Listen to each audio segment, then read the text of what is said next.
over the weekend, I think it was over the weekend, our time anyhow, the big news coming out was the Ukraine-Russian peace talks, which turned out to be what seemed to be a surrender document that the US had presented to the Ukraine. Or at least it was portrayed as being a surrender document in which President Putin got just about everything that he wanted. Well, since then, and that was the news at the end of last week, the Secretary of State, Marco Rubio, has been, I think, in Geneva, yes, in Geneva in Switzerland, meeting with Ukrainian and European negotiators to hammer out the President Trump peace plan there, after Ukraine and its European allies had expressed serious concern about the leaked proposals, which was seen as favouring Russia and welcomed by Vladimir Putin as the basis for settlement. Now, we are joined now by our guest this afternoon, our time. I don't know what time it is, we'll find out in a second in the United States, but it's very kind of him to join us. Professor Michael Kimmage, as I explained before 12 o'clock, was an historian by training. In fact, he's a professor of history at the Catholic University of America. He was on the policy planning staff at the US Department of State. He held the Russian and Ukraine portfolios there from 2014 to 2017. And he published last year, or at least published by Oxford University Press, but he wrote the book Collisions, the War in the Ukraine, and the Origins of the New Global Instability. And Professor Michael Kimmage joins us now. Professor Kimmage, it is an absolute pleasure to have you on the show. Thank you so much for joining us. Great pleasure to be back with you. And it's 6:30 in the evening here in Washington. Oh, that's not too bad, 6:30 on a Sunday. But thank you so much for giving up your time for us. No, Much appreciated. Listen, Michael, the my first pleasure. thing is last week we read in this country, anyhow, in New Zealand, the suggestion that Donald Trump had a peace plan. And there was a suggestion that this was leaked to the media. Was it leaked as deliberately or accidentally? Well, I'm sure it was deliberately leaked, and it seems to have been leaked by people in Ukraine or people from the Ukrainian government, as far as we know. It's a very tangled story, everything connected to this, and what their motivation would be to leak it is probably just to get ahead of the news cycle. But there's a lot of complicated messaging from the U.S. government itself, not leaking, but messaging, and so it's really difficult to figure out what's what in this story. Okay, so subsequent to the way it was presented, I think by both Western media and certainly by New Zealand media here, was that essentially it was a document that was very favourable to President Putin and to Russia in terms of its outcome, and that this caused some alarm within Western allies, a number of European leaders meeting to express their concern. Is that your understanding as well? Yeah, I think that's certainly correct. You have what appear to be, sort of Russian talking points embedded in a document that's claimed by the U.S. government as its own. That's one point to make, and then we could go through in a detailed way 28 proposals in that particular text. I think that there are now more on the table after the meetings that took place in Geneva today, but they contain a number of things that would be hard for any Ukrainian government to swallow. So ceding territory, formally recognizing territory of Ukraine as Russia is limiting the size of the Ukrainian military, taking NATO membership off the table, holding elections within 100 days, and there are more provisions that would just be very, very difficult for Ukraine to accept. So surrender document might be a bit of an overstatement, but a set of conditions that are favorable to Russia and objectively unfavorable to Ukraine. What is President Trump's motivation and the motivation of the White House to get an end to this war? I think the motivation is twofold, and part of it is rooted in Washington and part of it is rooted in Ukraine. I'll start with Washington. I think that President Trump believes that he's on a roll. that he's put himself in the middle of a number of different conflicts: Armenia, Azerbaijan, India, Pakistan, and most recently and most notably, sort of Israel-Palestine, or Israel-Gaza, Israel-Hamas. And I think that he believes that he has unique negotiating skills, that he's sort of brought some new peacemaking magic to the White House, and to really prove the point, he has to make progress in the war in Ukraine. So I think that that's, part of the logic here, or part of the timing. Otherwise, there are three circumstances that make this a decent moment to make a push, perhaps, for some new initiative. One is that President Zelensky is in the midst of a very considerable political crisis connected to corruption in Ukraine. Another is that Ukraine does not have momentum on the battlefield. And third is that Russia's economic situation is deteriorating. So you could interpret that as a moment when both sides, Russia, Ukraine, might be willing to make concessions. Okay, so you've talked about that political crisis in Ukraine, to do with the corruption, I think, amongst many of the upper echelon who have been supportive of President Zelensky's leadership as well.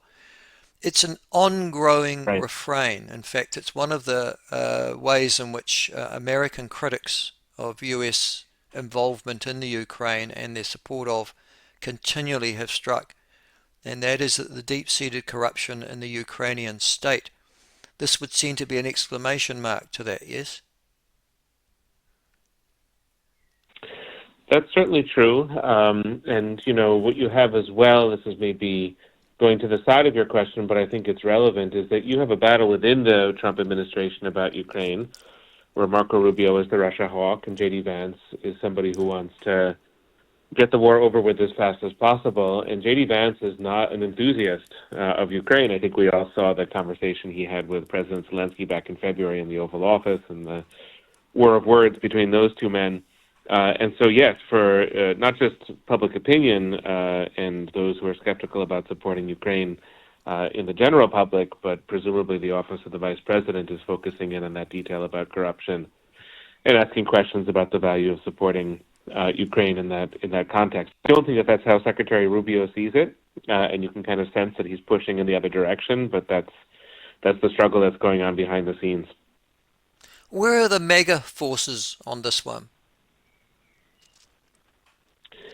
I don't think that there is a huge urgency in MAGA world to do something this week or next week, but there's a general sense that the promise of the Trump campaign was to end the war.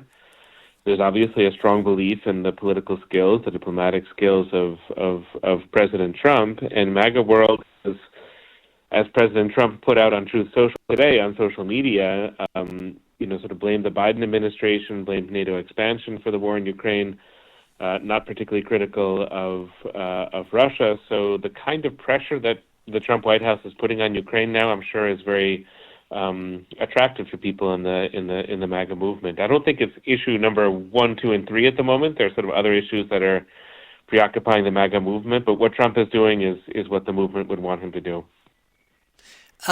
Also, I mean, again, this is a perception from afar, following the media reports of the last couple of years, but we all originally, when the invasion started, we all expected Russia to just sort of roll up Ukraine fairly quickly, and that was the end of it. They didn't, and then the Ukraine pushed back fairly forcefully, and we thought, oh my gosh, Ukraine might win this war. But now, in the last year or so, it's become very clear that incrementally, Russia has the ascendancy on the battlefield. Is that because of deficiencies in recruitment of, because you read about that as well, of personnel in the Ukraine? They're finding it very difficult to get people to serve at the front line. Is that because there's a limitation as to the weapons that they can use, or is that because the Europeans are running out of military stock and weapons to be able to provide, or some combination of all of those things? I don't think that Europeans are running out. If anything, you have Germany committing itself to €500 billion of defense spending in the last couple of months, and there is actually an uptick in defense industrial production in Europe. So I don't think that's the driving factor. There are manpower limitations, to be sure, in Ukraine, and that certainly plays a role. President Zelensky has chosen not to draft Ukrainians between the age of 18 and 40, I believe. It may be a little bit younger than that, but he's sort of keeping the younger cohort out of the war for reasons that are understandable. He doesn't want the youth of the country to die on the front lines, but that does impose a real constraint, and you see that on the battlefield. But probably most important as a factor in the last few months has been technological advances on the Russian side in drone warfare. And so 6 months ago, Ukraine had a pretty strong advantage in drone warfare, and that balance has tipped. And Russia is also willing, here's where Manpower comes into play on the Russian side. Russia is willing to throw a lot of soldiers into very small incremental gains. So you could ask on the Russian side how much all of this territory is worth, but that's a question, I suppose, for President Putin. They are, translating these manpower sacrifices into small incremental gains on the battlefield. And that's the other thing that comes out of this in 3 years is the technological revolution of warfare, and drones, which used to be sort of a plaything, have now become so vital to it and have changed everything. And to the Yes. point that, even in our military here, we're talking about making significant investments in drone warfare, and in drone technology, which we wouldn't have even thought about doing so 3 years ago. Is that going to be? Is this the genuine military breakthrough in this conflict?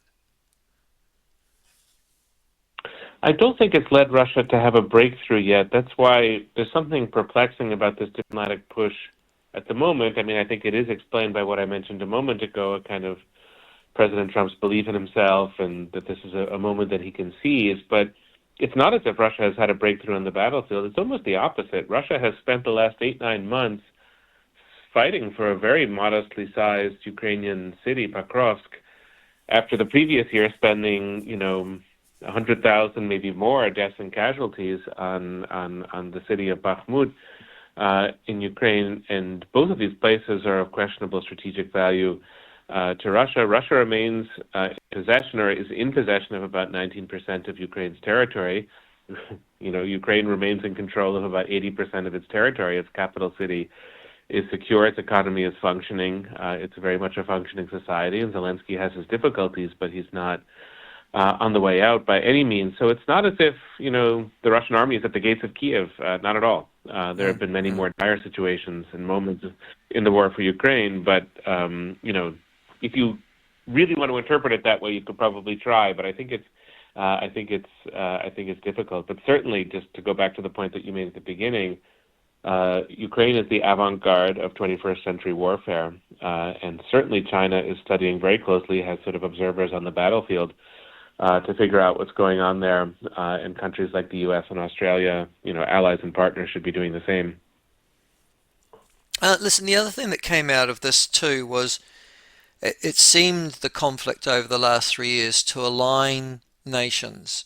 So we saw the European nations fundamentally aligned behind the Ukraine and getting much more serious. You've just mentioned the Germans, who have just decided to, really start to invest and spend. We've seen Sweden and Finland decide to join NATO, who had traditionally been neutral in their geopolitical outlook or military outlook.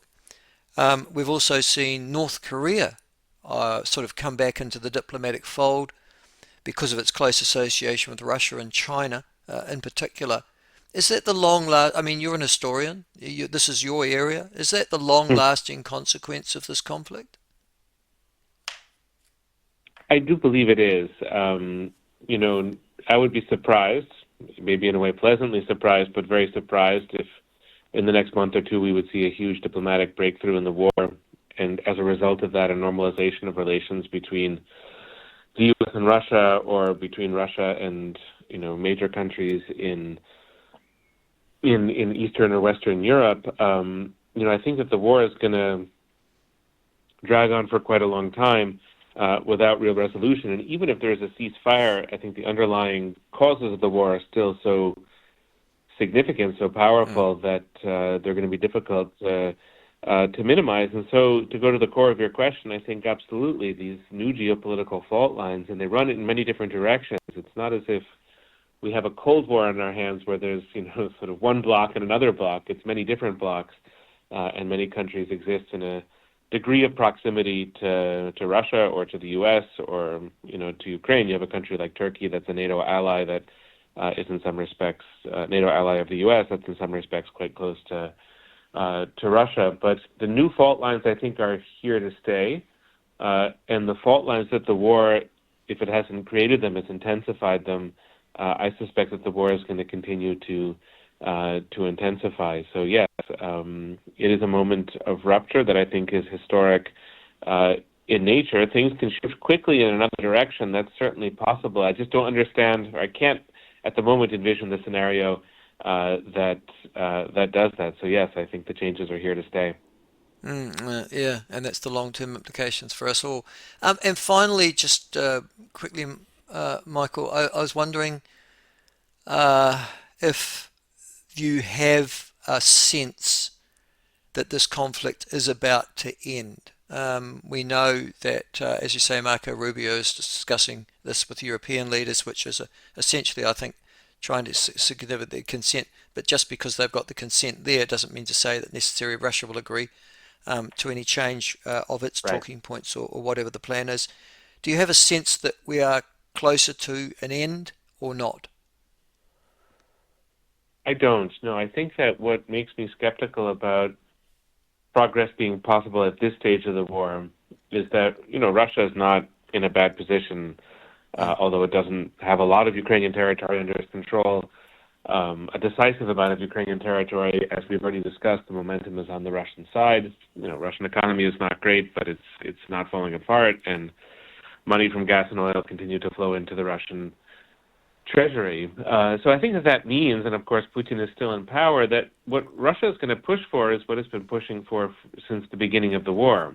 At the very least, a neutral Ukraine, and quite possibly a Ukraine that's under Russian control in some form. It might be indirect control, but Russia wants its control to be there. Otherwise, Russia would not have fought the war. Ukraine is also not in a position where it's anywhere near having to surrender. And what's categorically unacceptable for Ukraine is Russian control of its politics and of its sovereignty and of its military affairs. And so there's a fundamental impasse there.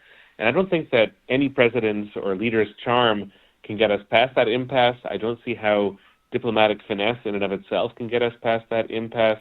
In a way, and it's very depressing to contemplate, it gives me no happiness whatsoever, but that impasse is going to be resolved on the battlefield itself yet. And I just don't think we're there at a moment when that's the case. But, if we go back to a conflict where Australia was directly involved in Europe back to World War One, World War One begins, 1918 begins in World War One that year with a sense of Germany having the momentum. 6 months later, Germany falls apart and very, very suddenly loses the war. And that's not impossible in this war either, but we're just, for me, I think still at a phase where that's not foreseeable. All right. Michael, thank you very much for joining us. I appreciate your time and your insight. Look forward to catch up with you. Thank you so much. Thank you so much. Yeah, it's been a pleasure. Okay, right. Professor Michael Kimmage, outstanding and geopolitical expert on the Ukraine and Russia, rather pessimistic about the thoughts that this will end anytime soon.